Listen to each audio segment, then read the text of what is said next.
테레즈의 엄마가 루이 14세의 아빠와 남매지간이고 마리 테레즈의 아빠가 루이 14세의 엄마와 남매지간이에요. 백인 엄마 아빠 사이에서 흑인 아기가 태어난다는 게 가능할까요? 쇼킹한 사건 제가 한번 살펴보도록 하겠습니다. 네, 여러분 안녕하세요. 책과 육아를 좋아하는 치과의사 유승진입니다. 네, 오늘은 넷플릭스 프랑스 역사 드라마 베르사유의 충격적인 장면이 나와서 여러분들과 함께 이야기를 해보려고 해요. 평소에 제가 프랑스 역사에 관심이 좀 많아서 넷플릭스 베르사유를 보기 시작했는데요, 굉장히 재미있게 보고 있습니다. 제가 프랑스 역사에 관심이 많은 이유는요, 현대의학이 바로 이 프랑스에서 시작되었기 때문이에요. 구조주의부터 후기구조주의, 그리고 그 다음 포스트 모더니즘으로 이어지는 근대 철학의 역사적 흐름 속에서 프랑스 철학이 굉장히 큰 영향을 미치기도 했고요. 그리고 결정적으로 치의학 교과서를 처음으로 집필해서 치의학의 아버지라고 불리는 피에르 뽀샤르 또한 프랑스 사람이기도 하고요. 근데 뭐니뭐니 해도 제가 이 베르사유를 시청하게 된 계기는 루이 14세와 치과 사이에 뭔가 재미있고 안쓰럽고 다소 쇼킹할 수도 있는 그런 에피소드들이 많기 때문입니다. 여러분, 루이 14세는 40살쯤에 40살쯤에 입안의 모든 치아를 잃었습니다.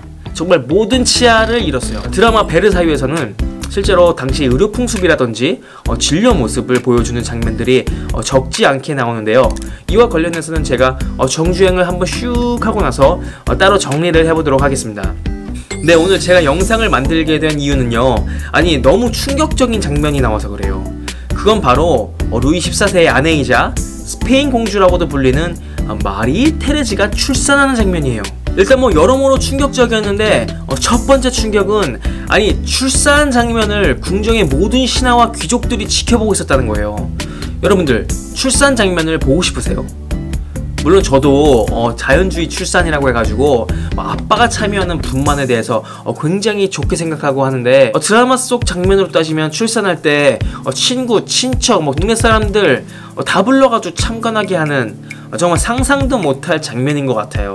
그리고 산모의 자세에 대해서도 잠깐 이야기해보자면, 스페인 공주가 등을 아래쪽으로 이렇게 하고 가슴을 위로 하는, 흔히들 천장 보고 누워보세요 라고 하는 그런 자세로 이제 누워있잖아요. 이를 의학용어로 수파인 포지션, 앙어아위 자세라고도 하는데요.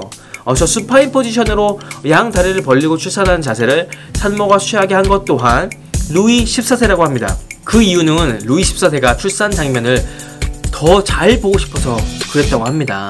정말 너무 이기적인 거 아닌가요? 그리고 에피소드 2에 정말 충격적인 결말이 있었죠.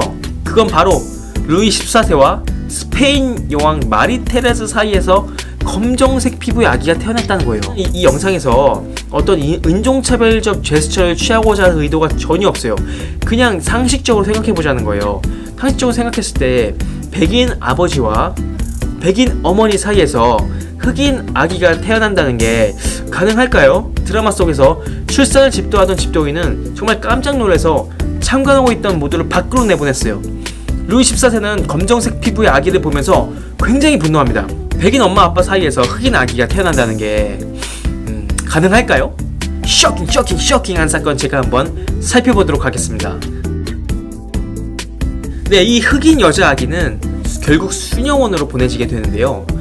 루이즈 마리 테레즈 The Black Nun of Moret이라는 이름으로 역사에 남게 됩니다. 그러나 이 아기가 루이 14세와 스페인 공주 사이에서 태어난 아기라는 것은 아직 확실하게 밝혀진 것은 아니에요. 여러 루머들이 공존할 뿐이죠. 그렇다면 그 루머와 가능성들에 대해서 간단하게 살펴보겠습니다. 첫 번째, 드라마 속에 나온 집도이의 설명이에요. 집도이는 이렇게 말합니다. 귀족 사회에서는 난쟁이 흑인 시종을 곁에 두는 것이 일종의 플렉스였어요. 스페인 공주 마리 테레스 곁에도 나보라는 이름의 흑인 난쟁이 시종이 있었습니다. 나보는 평소 개고진 행동으로 궁정에서 유명하기도 했죠. 드라마 속에서 집도이는 이런 설명을 해요.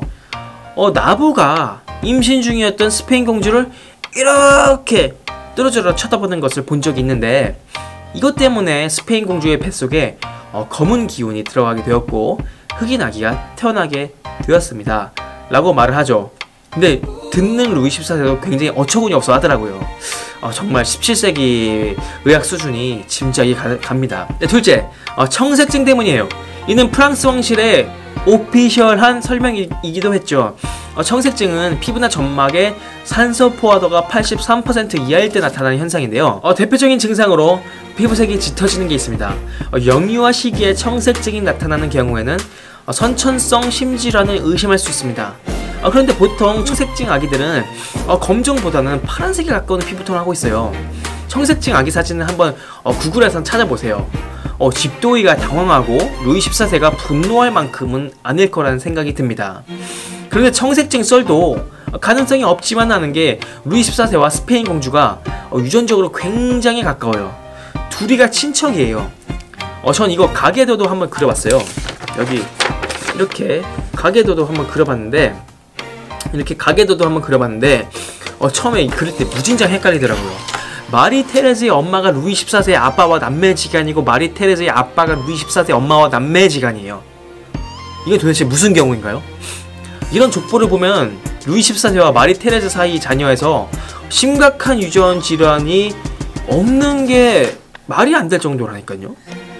네, 당시 정말 근치는 심각할 정도라고 생각합니다.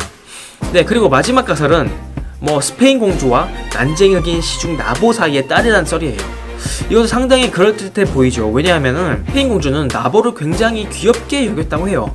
실제로 사람들 앞에서 나보를 자기 무릎에 이렇게 앉히기도 했고, 나보는 사람들이 보는 앞에서 스페인 공주의 치마를 이렇게 들추는 장난을 막 했다고도 합니다. 그래서 이제 드라마 베르사유에서는 루이 14세가 나보를 굉장히 의심했다고 묘사를 하기도 하죠.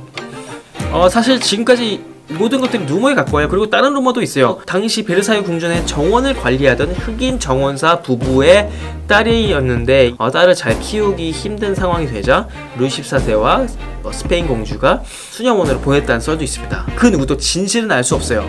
그러나 루이즈 마리 테레즈, The Black Nun of the Moret이 루이 14세의 딸이라는 것은, 혹은 어떻게든 왕실 혈통과 연관되어 있다는 것은 어느 정도 인정하는 것 같습니다.